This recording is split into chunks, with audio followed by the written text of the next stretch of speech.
নমস্কার বন্ধুরা, পূজা kitchen with village ফুডে আমার সকল বন্ধুদের জানাই অনেক অনেক স্বাগত। আজকে আমি লাউ শাক দিয়ে সম্পূর্ণ নিরামিষ দুর্দান্ত একটা রেসিপি নিয়ে চলে এসেছি। তাই প্রথমেই লাইক দিয়ে ভিডিওটা পুরোটা দেখার অনুরোধ রইল।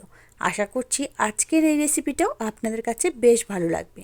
তার জন্য দেখুন কিছু কচি কচি দেখে লাউ শাক নিয়ে নিয়েছি। এবার শাকগুলোকে ভালোভাবে বেছে নেব। একদম নরম কচি শাক, খুব সুন্দর হবে বন্ধুরা। আমি যেভাবে তৈরি করব এইভাবে একবার বানিয়ে দেখবেন, গরম গরম ভাতের সাথে খেতে দুর্দান্ত লাগবে। দেখুন ঠিক যেভাবে লাউ শাক বাছা হয় সেইভাবেই কিন্তু এই শাকগুলোকে আমি বেছে কেটে নেব। সকলেই জানেন, তাই আর খুব বেশি দেখাচ্ছি না। একদম নরম নরম দেখে ডাটা, তাই ডাটাগুলোকে এইভাবে কেটে নিচ্ছি। পাতাগুলোকেও একটু কেটে নিচ্ছি। এবার এইভাবে সবগুলোকে কেটে নিচ্ছি। সব শাকগুলোকে একইভাবে কেটে ধুয়ে বেছে পরিষ্কার করে নিয়েছি। এবার দেখুন এদিকে নিয়েছি কিছু সবজি, আলু আর পেঁপে। এগুলোকে একটু ডুমো ডুমো করে কেটে নিয়েছি। আজকে আমি এটার মধ্যে পেঁপে দেবো, খেতে খুব ভালো লাগবে। আপনারা এইভাবে বানিয়ে দেখবেন। গ্যাস জ্বালিয়ে কড়াইয়ের মধ্যে দিয়ে দিচ্ছি সর্ষের তেল। তেলটা গরম হলে পেঁপে আর আলুটা এই তেলের মধ্যে দিয়ে দিচ্ছি অল্প সামান্য একটু লবণ আর অল্প একটু হলুদের গুঁড়ো। এবার এই পেঁপে আর আলু এই দুটোকে একটু গ্যাসের ফ্লেমটা লোতে রেখে একটু নাড়াচাড়া করে ভেজে নেব। বেশ একটু লাল লাল করেই ভেজে নেব, তাহলে বেশ খেতে খুবই ভালো লাগবে। বন্ধুরা, আপনারা চাইলে এখানে কিন্তু একটু বেগুনও দিতে পারেন, তবে আজকে আমি যেভাবে তৈরি করছি এইভাবে বানিয়ে দেখবেন, খেতে হবে সেরার সেরা। একটু ঢাকা চাপা দিয়ে ভেজে নিচ্ছি। ততক্ষণ একটা মশলা তৈরি করে নেব। একটা মিক্সির জার নিয়ে নিয়েছি। এবার এর মধ্যে দিচ্ছি অল্প একটু আদার টুকরো, হাফ চামচ মতো গোটা জিরে, 1 চামচ মতো কালো সর্ষে আর একটা কাঁচা লঙ্কা। এটাকে একটু ভেঙে দিচ্ছি। অল্প একটু জল দিয়ে খুব ভালোভাবে মশলাটাকে পেস্ট করে নিচ্ছি। দেখুন মশলা আমার তৈরি হয়ে গেছে। এটাকে সাইডে রেখে এবার যে আলু আর পেঁপে ভাজতে দিয়েছিলাম ওটাকে দেখে নিচ্ছি। দেখুন বেশ সুন্দরভাবে ভাজা হয়ে গেছে, একদম লাল লাল হয়ে গেছে। এবার এগুলোকে এর থেকে আর বেশি ভাজবো না। এই পেঁপে আর আলু এগুলোকে সব তেল থেকে তুলে নিচ্ছি। এখন কিন্তু এগুলো অনেকটা নরমও হয়ে গেছে। এগুলোকে সব তুলে নিচ্ছি আর দিয়ে দিচ্ছি ওই তেলেই অল্প একটু বড়ি। যেহেতু নিরামিষ রেসিপি আর লাউ শাকে বন্ধুরা একটু বড়ি দিলে খেতে খুব ভালো লাগে। তবে যারা একদমই বড়ি পছন্দ করে না তারা কিন্তু এটাকে স্কিপ করে দিতে পারেন। বড়িটাকেও একটু লাল লাল করে ভেজে নিয়েছি। এবার এই বড়িগুলোকেও তুলে নিচ্ছি। কড়াইয়ে অল্প একটু সর্ষের তেল আছে। এবার ওই তেলের মধ্যে আমি আরেকটু সর্ষের তেল দিয়ে দিচ্ছি।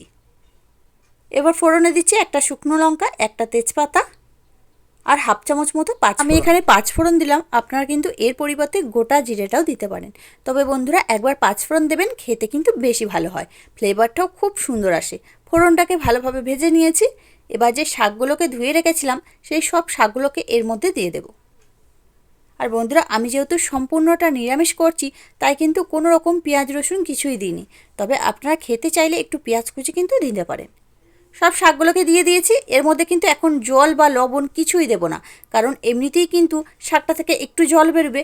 লবণ দেওয়ার পরে কিন্তু আরও অনেক জল বেরিয়ে যাবে, তখন এই শাকটা একটু ভালোভাবে কিন্তু নাড়াচাড়া করে ভাজা যাবে না। তাই প্রথমেই কিন্তু আমি কিছুই দেব না। এই অবস্থাতেই এই শাকটাকে 2 থেকে 3 মিনিট মতো একটু নাড়াচাড়া করে ভেজে নেব। তাহলে এই শাকটার মধ্যে কাঁচা গন্ধটা কিন্তু চলে যাবে আর খেতে বেশ ভালো লাগবে। অল্প আছে একটু এটাকে নাড়াচাড়া করে নেব। দিয়ে এখন যেহেতু শাকটা অনেকটা মনে হচ্ছে, একটু ঢাকা চাপা দিয়ে অল্প আছে এটাকে কয়েক সেকেন্ডের জন্য রেখে দেবো, তাহলেই শাকটা কিন্তু কমে যাবে। দেখুন বন্ধুরা, শাকটা কিন্তু বেশ কিছুক্ষণ ঢাকা দিয়ে রেখে দিয়েছিলাম। এখন অনেকটা কিন্তু শাকটা কমে গেছে, দেখেই বুঝতে পারছেন। এবার এর মধ্যে যে মশলাটাকে পেস্ট করে রেখেছিলাম সেই মশলাটাকে দিয়ে দিচ্ছি।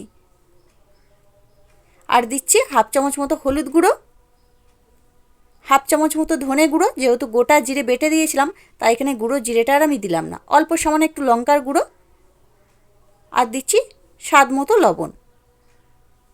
মিক্সির জারটা ধুয়ে অল্প একটু জলও এখানে দিয়ে দিচ্ছি। এই সব কিছুকে একসাথে একটু 3 থেকে 4 মিনিট মতো নেড়েচেড়ে কষিয়ে নেব। যত ভালো করে কষানো হবে মশলাগুলো বেশ এই শাকের মধ্যে যাবে আর খেতে খুব ভালো লাগবে। তাই একটু হাতে সময় নিয়ে গ্যাসের ফ্লেমটা মিডিয়ামে রেখে এটাকে নাড়াচাড়া করে কষিয়ে নেবেন। আর বন্ধুরা এখনও পর্যন্ত কিন্তু এখানে আমি জল দিইনি, শুধু অল্প একটু মশলা ধোয়ার জল দিয়েছি। প্রথমে ভালো করে কষিয়ে নেবেন, তারপর কিন্তু জল প্রয়োজন হলে দেবেন। না হলে কিন্তু একটা কাঁচা গন্ধ থেকে যাবে, খেতে খুব একটা ভালো লাগবে না। খুবই সুন্দর হয় বন্ধুরা, একবার হলেও কিন্তু লাউ শাকের এই রেসিপিটা বানিয়ে খাবেন। গরম গরম ভাতের পাশে যদি এটা থাকে আর অন্য কোনো মাছ মাংসের প্রয়োজন পড়বে না। খুবই সুন্দর হয় খেতে। দেখুন বন্ধুরা, বেশ ভালোভাবে আমি কষিয়ে নিয়েছি। এখন দেখেই বুঝতে পারছেন বেশ অনেকটা কিন্তু ভাজা ভাজা হয়ে গেছে এগুলো। এবার এর মধ্যে যে আলু আর পেঁপেটাকে আমি ভেজে রেখেছিলাম সেগুলোকে দিয়ে দিচ্ছি। দিয়ে আলু আর পেঁপেটাকে দিয়েও কিন্তু একদম গ্যাসের ফ্লেমটা লো করে দেব। দিয়ে এগুলোকে দেওয়ার পরেও ভালোভাবে এটাকে প্রায় 2 মিনিট ধরে একটু নেড়েচেড়ে কষিয়ে নেব। যেহেতু আলু আর পেঁপেটা ভাজা আছে, খুব বেশিক্ষণ কিন্তু কষানোর প্রয়োজন নেই। যদি কাঁচা অবস্থায় দেওয়া হতো তাহলে কিন্তু একটু সময় নিয়ে কষিয়ে নিতে হতো। দেখুন আলু আর পেঁপেটাকে দিয়েও আমি কিন্তু ভালোভাবে কষিয়ে নিয়েছি। এবার এর মধ্যে দিয়ে দেব অল্প একটু জল। যেহেতু ডাঁটাগুলো একটু সিদ্ধ হতে হবে তাই অল্প একটু জল আমি দিয়ে দিলাম। জলটা দিয়ে একটু নাড়াচাড়া করে নিচ্ছি। এবার এটাকে চাপা দিয়ে 3 থেকে 4 মিনিট হতে দেব। প্রায় 4 মিনিট মতো হতে দিয়েছিলাম একদম লো ফ্লেমে। দেখুন বন্ধুরা কত সুন্দরভাবে তৈরি হয়ে গেছে। জলটাও অনেকটা টেনে নিয়েছে আর সব কিছু বেশ ভালোভাবে সিদ্ধ হয়ে গেছে। এবার এগুলোকে একটু নাড়াচাড়া করে নিচ্ছি আর আপনাদের দেখিয়েও দিচ্ছি। দেখুন কত সুন্দরভাবে সিদ্ধ হয়ে গেছে আলুগুলো। পেঁপে আলু সব ভালোভাবে সিদ্ধ হয়ে গেছে। খুন্তি দিয়ে একটু করে আলু আর পেঁপেগুলোকে এইভাবে ভেঙে ভেঙে দিচ্ছি। তাহলে বেশ একটু গ্রেভি পাড়া হবে, খেতে বেশ একটু মাখো মাখো হবে, ভালো লাগবে। আলুগুলোকেও একটু নেড়ে ঘেটে দিয়েছি, বেশ ভালোভাবে শাকের সাথে মিশেও গেছে, একটু বেশ মাখো মাখো হয়ে গেছে। এবার এর মধ্যে যে বড়িগুলো ভেজে রেখেছিলাম সেই বড়িগুলোকে দিয়ে দিচ্ছি। আর যেহেতু শাক আর নিরামিষ রেসিপি তাই অল্প একটু চিনি দিয়ে দিচ্ছি। এই চিনিটা দিলে খুব একটা বেশি মিষ্টি হবে না, খেতে কিন্তু বেশ ভালো লাগে। তবে যারা অপছন্দ করেন তাদের কিন্তু দেওয়ার প্রয়োজন নেই। এবার বড়ি আর চিনিটাকে দিয়েও একটু নাড়াচাড়া করে চাপা দিয়ে প্রায় 2 মিনিট মতো লো ফ্লেমে হতে দেব। দেখুন 2 মিনিট হতে দিয়েছিলাম, কত সুন্দর তৈরি হয়ে গেছে। দেখুন খুব সুন্দরভাবে কিন্তু মাখো মাখো হয়ে গেছে। এবার এই শাকটা কিন্তু তৈরি হয়ে গেছে। চলুন এবার এটাকে গরম গরম আমি পরিবেশন করি। তৈরি হয়ে গেল আমার লাউ শাকের সম্পূর্ণ নিরামিষ দুর্দান্ত একটা রেসিপি। অনেকভাবেই তো লাউ শাক বানিয়ে খেয়েছেন, একবার হলেও সম্পূর্ণ নিরামিষভাবে লাউ শাকটা এইভাবে বানিয়ে দেখুন। গরম গরম ভাতের পাশে যদি এই লাউ শাকের রেসিপিটা থাকে, নামি দামি মাছ মাংস ফেলে সবাই এটা দিয়েই এক থালা ভাত খেয়ে নেবে আর শুধু মুখেই এক বাটি খাওয়া হয়ে যাবে। দেখুন কতটা লোভনীয় হয়েছে আর খেতেও কিন্তু খুবই সুস্বাদু। অবশ্যই বন্ধুরা একবার হলেও লাউ শাকটা এইভাবে বানিয়ে দেখবেন। যারা একদমই এই শাক পছন্দ করে না তারাও কিন্তু চেটেপুটে খেয়ে নেবে, এতটাই সুস্বাদু হয়। তাহলে বন্ধুরা আজকে আমার এই লাউ শাকের রেসিপিটা আপনাদের কাছে কেমন লাগলো সেটা কিন্তু অবশ্যই কমেন্টের মাধ্যমে জানিয়ে দেবেন। দেখে যদি একটু ভালো লেগে থাকে লাইক দিতে ভুলবেন না। চ্যানেলটিকে যদি এখনও সাবস্ক্রাইব করা না থাকে চ্যানেলটিকে সাবস্ক্রাইব করে নেওয়ার অনুরোধ রইল। তার সাথে পাশে থাকা বেল আইকনটিকে প্রেস করে দেবেন আমার এরকম ভিডিওর নোটিফিকেশনগুলো সবার আগে পাওয়ার জন্য। তাহলে আজকের মতো এখানেই, আবারও ফিরে আসছে অন্য কোনো দিন অন্য একটা রেসিপি নিয়ে। ততক্ষণ আপনারা ভালো থাকবেন, সুস্থ থাকবেন। ধন্যবাদ।